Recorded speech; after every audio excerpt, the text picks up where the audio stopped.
आशा के मोती चैनल में आपका स्वागत है। खाटू श्याम मंदिर चुलकाना धाम।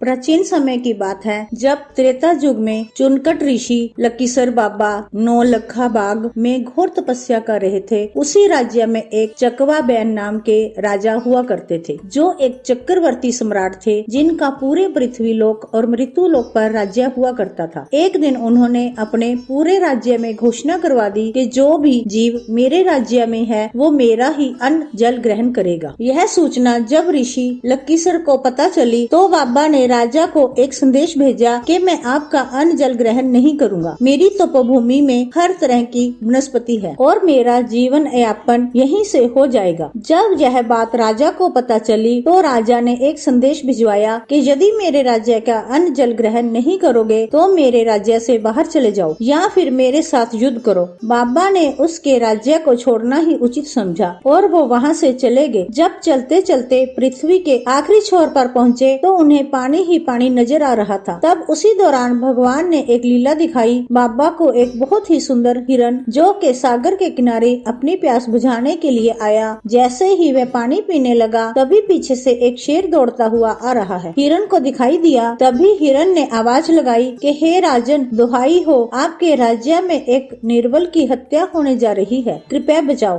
तभी अचानक कहीं से एक हथियार आता है और उसी शेर की गर्दन को काट कर अलग कर देता है। तभी बाबा लकीसर को यह आभास होता है कि यहाँ भी उसका राज है और वहाँ भी, तो क्यों न अपनी ही तपोभूमि में जाकर उसका सामना किया जाए। तब बाबा वापस अपने उसी स्थान नौलखा बाग में चुलकाना धाम पहुँच गए। जब राजा को पता चला कि बाबा लकीसर फिर वापस आ गए हैं तो उन्होंने बाबा को संदेश भेजा कि तुम फिर क्यों आ गए हो। तब बाबा ने जवाब में कहा कि मैं अब इसी राज्य में रहूंगा और आपका अन्न जल भी कभी ग्रहण नहीं करूंगा। तब राजा ने क्रोधित होकर बाबा को युद्ध के लिए कहा। तब बाबा चुनकट ने एक रात का समय मांगा। अगली सुबह उसने बातचीत करने को कहा। रात्रि में बाबा ने भगवान के नाम की धुनी लगाई। ब्रह्म मुहूर्त में भगवान लक्ष्मी नारायण प्रकट हुए और बाबा से कहा कि आप उस राजा से युद्ध कीजिए और यह लो 2.5 उषा 2.5 युगों तक चलेगी। एक त्रेता युग में, दूसरी द्वापर युग में द्रौपदी के रूप में और तीसरी कल युग में। आपको कुशा को तोड़ तोड़ कर फेंकनी है। बाबा ने सुबह वैसे ही किया। जैसे कि राजा की सेना बाबा की ओर युद्ध करने के लिए बढ़ी तभी बाबा एक टुकड़ा कुशा को तोड़कर फेंक देते। परमाणु बम की तरह कुशा विनाश कर रही थी। राजा का सब कुछ नष्ट हो गया। तभी से बाबा चुनकट के इस नौलखा बाग का नाम चुनकट वाला पड़ गया, जो आज चुलकाना धाम के नाम से विख्यात है।